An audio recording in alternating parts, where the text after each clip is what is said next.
గారు press meet లో మాట్లాడుతూ ఏదైతే సంబంధించి మేమేమీ తప్పు చేయలే, మేము తెలంగాణ రాష్ట్ర అభివృద్ధి కోసము హైదరాబాద్ బ్రాండ్ ఇమేజ్ పెంచనీకి ఇది చేసిర్రు అని చెప్పి మాట్లాడుతున్నారు. ఇతర రాష్ట్రాల్లో జరిగిన వాటి గురించి కూడా ఎగ్జాంపుల్స్ తీసుకొని మాట్లాడుతున్నారు.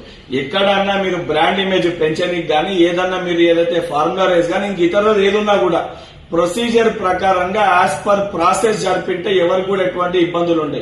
ఎప్పుడైతే మీరు అక్రమాలకి పాల్పడే ప్రయత్నంలో భాగంగా ప్రొసీజర్ పరంగా కాకుండా ఇంప్రాపర్ గా సిస్టమ్ ఫాలో కాకుండా గతంలో కేటీఆర్ గారు మంత్రి ఉన్నప్పుడే స్వయాన వారి తండ్రే ముఖ్యమంత్రిగా వ్యవహరించారు.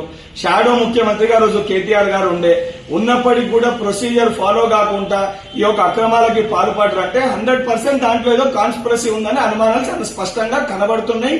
అండ్ కళ్ళకి కట్టినట్టుగా ఈ రోజు ఏదైతే మీరు మాట్లాడిన మాటలు చూస్తుంటే ఆ రకమైన మాటలు కూడా మీ నోట్లోకి వెళ్ళి వస్తున్నాయి. సో దానిపైన ఎంక్వైరీ కూడా గత ప్రభుత్వం అంటే మీ ప్రభుత్వంలో ఉన్నప్పుడు ఏది చేయాలన్నా ఏది చేసినా కూడా మీ కుటుంబం మటుకే మాట్లాడుతుండే.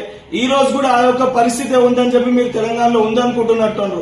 దేనికన్నా కూడా ప్రభుత్వంలో కాంపిటెంట్ అథారిటీ సంబంధించిన ఏదైతే విభాగము ప్రాపర్ ఎంక్వైరీ జరిపి దానికి సంబంధించిన సిస్టమ్ ప్రకారంగా ఎవరు తప్పు చేసిరు, ఎంత స్కామ్ జరిగింది, ఏ రకంగా జరిగింది అనేది విచారణలో నిర్ధారించడం అవుతుంది.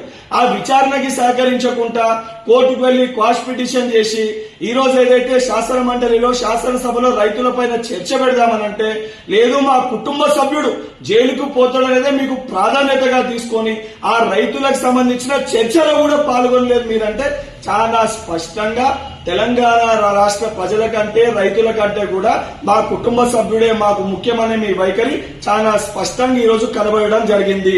నిజంగా మీరు తప్పు చేయకపోతే గతంలో కేటీఆర్ గారు మీరిద్దరు ప్రెస్ మీట్ లో మాట్లాడుతూ జైలుకు పోతే ఏముంది, విచారణలో తేల్చుకోవాలి, తప్పు చేయకపోతే దాన్ని ప్రూవ్ చేసుకుని ఆనిముత్యాలుగా బయటికి రావాలని మీరే చెప్పారు. మరి ఈ రోజు ఆ మాటలు మీకు వర్తించాయా? ఎందుకు మీరు చేసిన తప్పు ఎక్కడ బయటికి వస్తుంది, ఎక్కడ బయటికి రాకుంటుండే పరిస్థితి ఏర్పడుతుంది?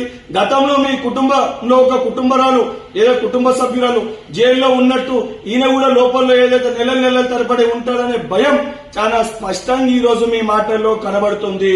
100% తెలంగాణ రాష్ట్ర సొమ్ముని సొంత ప్రయోజనాల కోసము ప్రాజెక్టుల పేరుట ఏ స్కీమ్ తీసుకొచ్చినా ఏ రకంగా స్కామ్ చేయాలని ఆలోచించి మీరు ప్రవేశపెట్టిన అన్నింటిపైన ఎంక్వైరీ జరుగుతుంది.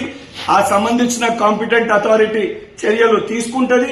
100% తప్పు నిర్ధారణ అయిన తర్వాత కటకటాల్లో కూడా నెట్టడం జరుగుతుంది. నిజంగా మీరు తప్పు చేయకపోతే ఈ యొక్క విచారణకి సహకరించాలి తప్ప ఇటువంటి డొంక తిరుగుడు మాటలు మాట్లాడి కేటీఆర్ గారు మతిస్థిమితం కోల్పోయినట్టు ఇప్పుడు హరీష్ రావు కూడా అదే లెక్క మతిస్థిమితం కోల్పోయి మాట్లాడుతుండు. ఇటువంటి మాటలు మాట్లాడితే రేపు పొద్దున తెలంగాణలో తిరిగితే తెలంగాణ ప్రజలు మిమ్మల్ని కొట్టే పరిస్థితి ఏర్పడుతుంది. మరిన్ని ట్రెండింగ్ వీడియోల కోసం న్యూస్ 18 తెలుగు యూట్యూబ్ ఛానల్ ను సబ్స్క్రైబ్ చేసుకోండి.